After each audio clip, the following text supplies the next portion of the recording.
Good morning. Today I want to share James 5, verse 9, which says, "Do not complain, brethren, against one another, so that you yourselves may not be judged. Behold, the judge is standing right at the door." Full disclosure here. This verse was very timely for me this morning because I was guilty of complaining about someone to some other people yesterday.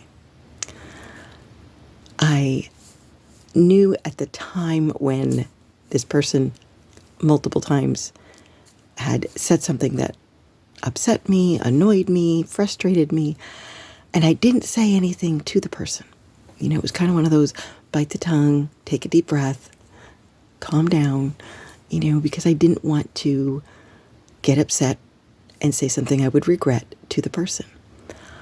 But I did not allow myself to not then complain to other people about what had been said and done. And so I needed to apologize to the Lord this morning that, as good as it was that I didn't yell at this person or, say something in a nasty way back, I had failed in that I then complained about them to somebody else. And so I asked for that forgiveness because I knew, the Lord's going to come back soon. I don't want to find him coming back and find me complaining about someone to somebody else. And I realized this morning as I read this, this is something common. We see it on Facebook all the time where you hear other people, on other social medias complaining about people. And so I know I'm not the only one who is guilty of it, but I felt like the Lord wanted me to, give this verse and, mention my shortcomings, that, I'm guilty of it too, and that we can do better. I know that sometimes there is a time and a place where we may need to talk to somebody else about another person. It's common in the workplaces.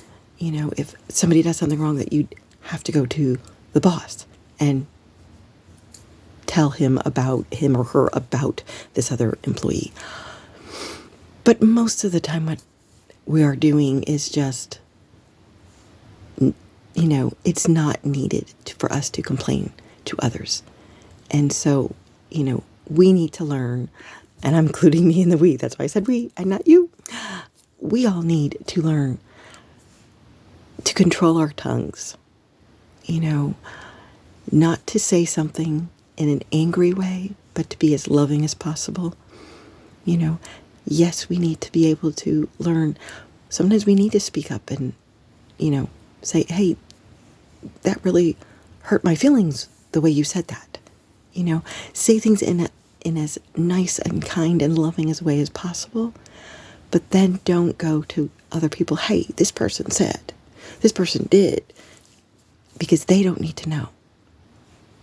So let's all of us work to control our tongues, not complain about others to somebody else, and to stop and ask God when we feel frustrated, Lord, help me to know what, if anything, I need to say to this person. And if it's a situation where I have to go to somebody else to say what happened, then help me to be kind and loving and not over-exaggerate or anything like that. I also wanted to just give you a quick update and thank you all for those who were praying for my friend and her husband who had cancer. I got word this morning that just past midnight he passed away. And so he is no longer in any pain. He had cancer.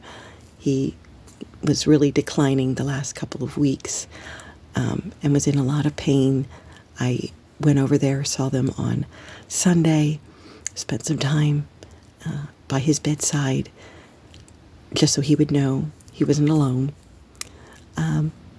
But yes, the Lord heard our prayers, and he has received the ultimate healing. He is now with the Lord. No more pain or sorrow. But But continue to pray for my friend. Her name is Jen, as she begins this new stage in life. And I also wanted to let you all know that when you post prayer requests, I know that there is a Tammy whose dad was diagnosed with cancer, and there is an Alan who has asked me to pray for him as well as for his mom who had fallen. I pray daily for those requests. I take prayer requests seriously, and I will pray for you. If you have any updates, let me know in comments. And if there is a prayer request that you really want me to pray for, please don't be afraid to say it, because I do pray for you. God bless and have a great day.